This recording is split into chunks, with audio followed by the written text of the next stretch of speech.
Peuplé d'environ 6 millions d'habitants pour une superficie de 56 600 km², le Togo est bordé au sud par l'océan Atlantique, à l'ouest par le Ghana, au nord par le Burkina Faso et à l'est par le Bénin. Le Togo tire son nom de l'actuelle Togoville, localité dont le chef traditionnel Mlapa III signa en 1884 avec l'Allemagne le traité de protectorat allemand. Bienvenue au Togo, le sourire de l'Afrique, riche de si nombreuses cultures.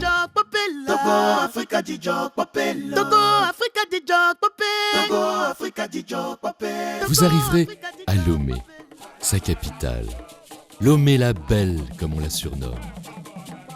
Un des édifices les plus marquants est sans doute la statue de la colombe de la paix, symbole de tout le peuple togolais. En allant vers la mer, la place de l'Indépendance, récemment rénovée. Une promenade le long de la marina qui longe toute la ville s'impose.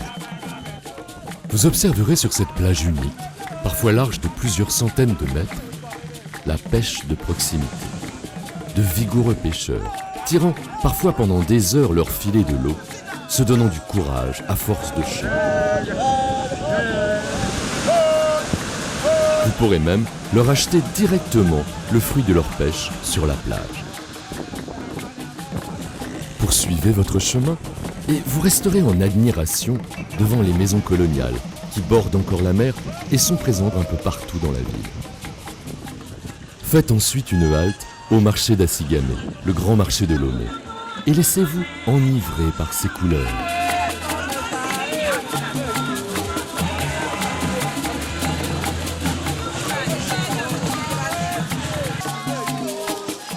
On y trouve presque tout, et vous vous laisserez sûrement tenter par un habit traditionnel,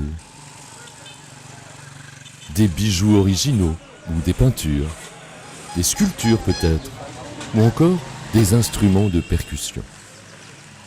C'est au centre de ce bouillonnement de vie que s'érige la cathédrale de Lomé, chef-d'œuvre de l'architecture coloniale allemande. Toujours terre de contraste, nous voici maintenant au marché des fétiches, sans doute le marché le plus original de Lomé.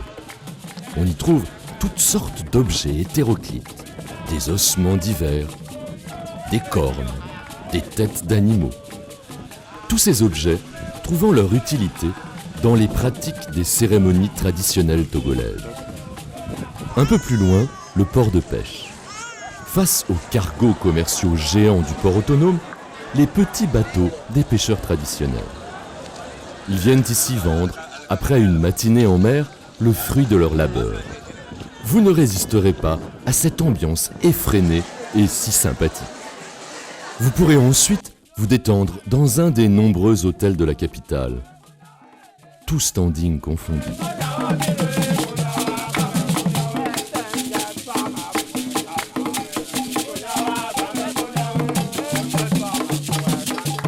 Ou aller au club hippique, au golf, au terrain de motocross, ou même faire un vol découverte au-dessus de la ville et de la région à l'aéroclub de Lomé, un des plus anciens d'Afrique de l'Ouest.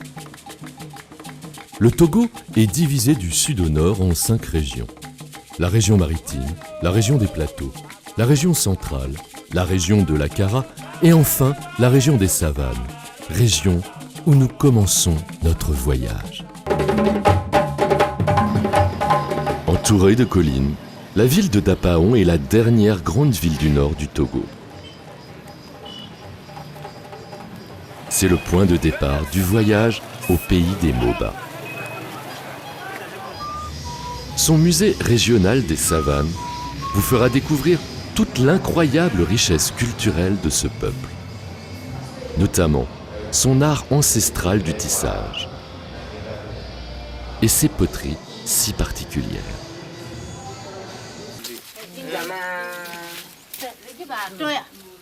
Ce sont les femmes qui, traditionnellement, pratiquent cette activité dans les villages environnants.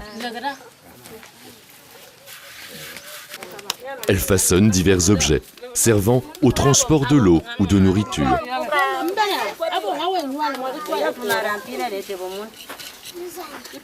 Des fourneaux, qu'elles décorent selon leur inspiration. Namudjoga est situé à quelques kilomètres à l'est de Dapaon. Un rocher en forme de champignon a servi de support à des séries de peintures rupestres. On peut y reconnaître des formes humaines ainsi qu'animalières, un cavalier et des formes géométriques dont on ignore encore le sens.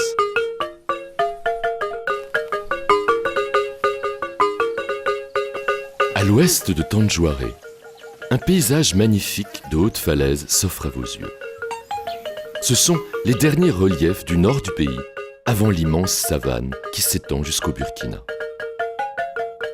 Voilà la route des grottes de Nok.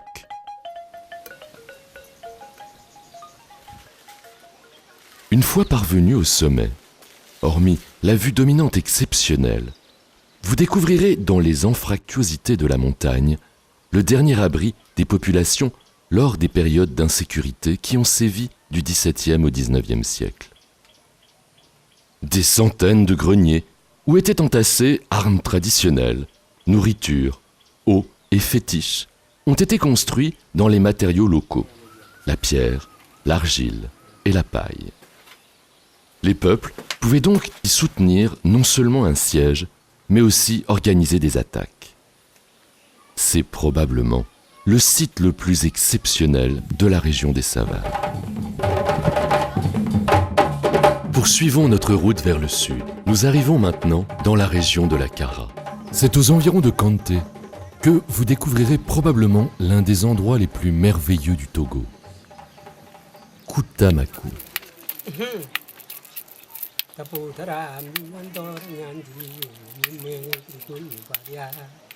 Ici vit l'un des peuples les plus rares et les plus authentiques d'Afrique, les Tamberma, qui ont la particularité de vivre dans des châteaux en terre appelés tata.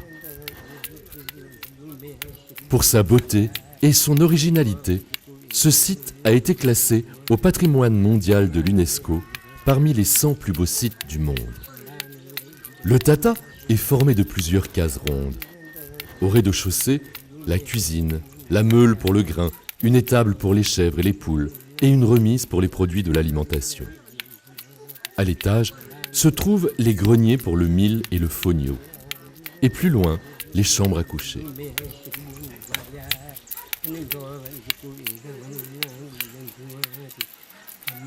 La majesté de ce lieu et la chaleur des habitants qui l'habitent restera gravée à jamais dans vos mémoires. Il existe en Afrique des endroits encore mystérieux. Jouxtant ces châteaux, la maison Baobab, un lieu secret et étrange où, selon les dires du chef, les habitants trouvaient un refuge inaccessible à leurs ennemis. Sur le chemin de la ville de Kara, arrêtez-vous à Niamtougou et visitez la Kodani, une coopérative d'handicapés qui se sont spécialisés dans diverses techniques artistiques et artisanales. La précision de leurs moindres gestes, la concentration dans leur labeur, leur recherche et leur imagination artistique.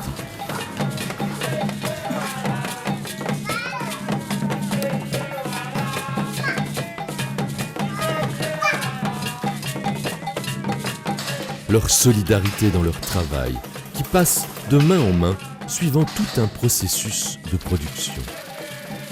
C'est tout cela réuni qui leur permet d'aboutir à une multitude d'œuvres diverses et variées, qui démontrent encore une fois la profonde richesse de ce pays, dans le travail aussi bien du tissu, de la broderie, de la peinture, des bijoux ou de la sculpture.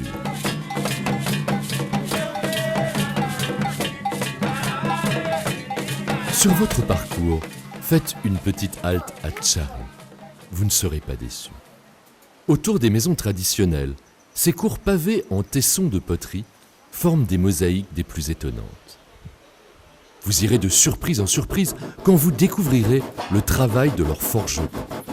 Une technique bien présente encore à ce jour, mais incroyable à nos yeux, en ce début du XXIe siècle. La région de la Kara est celle des parcs naturels. Parmi eux, le parc animalier Sarakawa vous offre la possibilité de safari découvert. Des buffles, des autruches, des zèbres et une multitude d'autres espèces évoluent dans leur milieu naturel en toute liberté.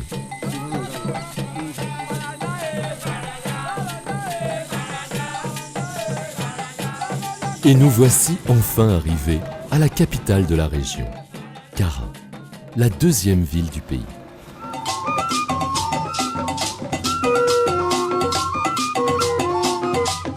Son musée retrace toute l'histoire culturelle du pays kabyé. Les ornements traditionnels, les armes antiques, ainsi que divers objets d'usage courant et domestique. C'est en pays kabyé que vous verrez l'une des plus belles fêtes togolaises, les Evala. Une fête d'initiation où les jeunes hommes doivent se distinguer par leur endurance et par leur force. Un rite qui dure une semaine, riche en danse, en couleurs, en rythme et bien sûr en lutte traditionnelle.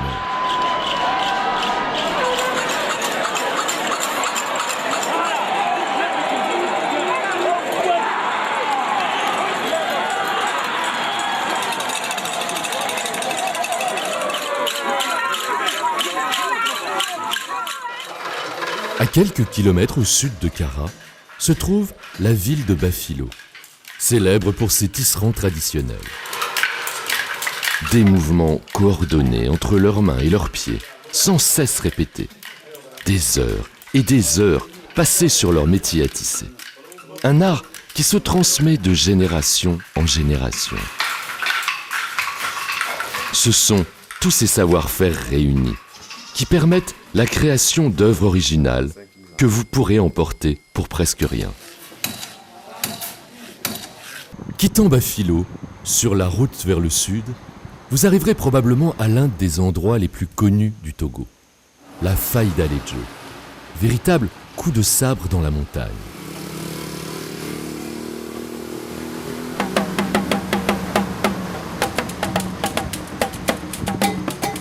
Au bas de la montagne, la région de Bassar est connue pour être le centre de la culture des Ignames. Mais surtout, dans cette région, vous ne pouvez manquer la fameuse danse du feu.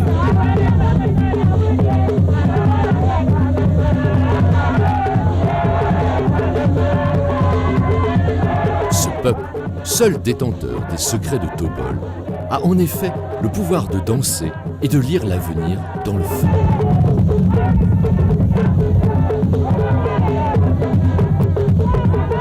C'est un spectacle inoubliable. Mais Bassar vous révélera d'autres secrets, des hauts fourneaux, qui témoignent du travail du fer dans la région. En effet, les habitants ont découvert très tôt que leur sol recelait du minerai de fer et l'ont exploité pour leur usage. Avant l'indépendance, on recensait plus de 500 fourneaux dans la région.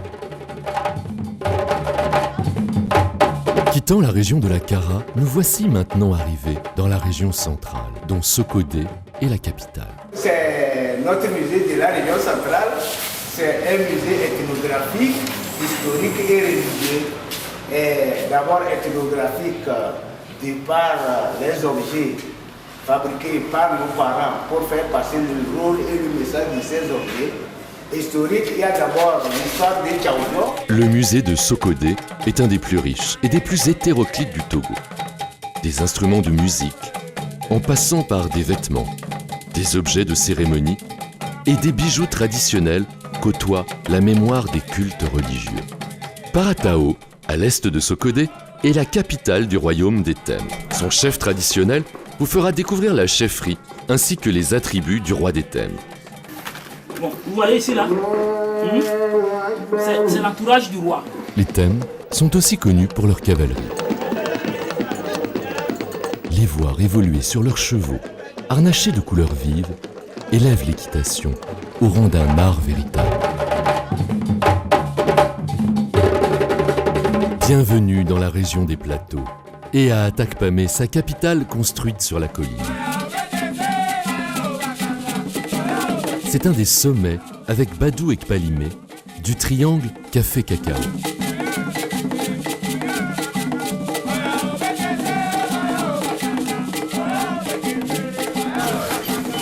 Non loin du centre d'Atakpamé se trouve le quartier des forgerons traditionnels.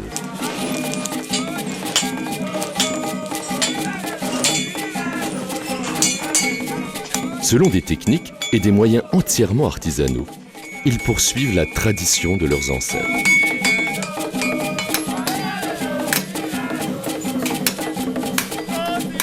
Ils forgent dans leur atelier outils, instruments de musique et toute une variété d'objets originaux.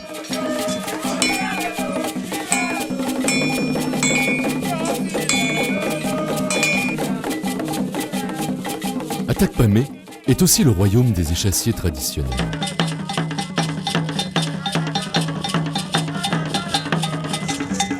Si par hasard vous les croisez, vous les verrez évoluer parfois à plus de 5 mètres du sol et exécuter des prouesses techniques dignes des plus grands cirques du monde. À 20 km d'Atakpamé, découvrez les ruines de Kamina, l'ancienne base militaire allemande. Vous pourrez vous promener à travers les murailles du quartier général et voir les restes des pylônes qui supportaient un émetteur de radio géant qui reliait le Togo à Berlin et à la flotte de l'Atlantique Sud.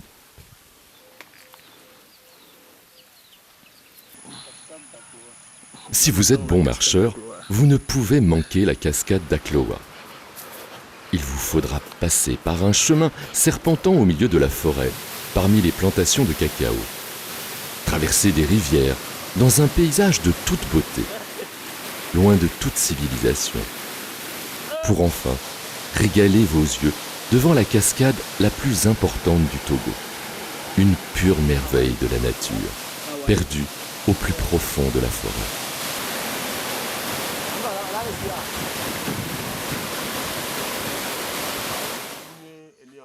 S'étalant le long des montagnes et sous la protection de sa cathédrale datant de l'ère coloniale allemande, la ville de Palimé bénéficie d'un microclimat qui la place en première position dans les villes touristiques du Togo.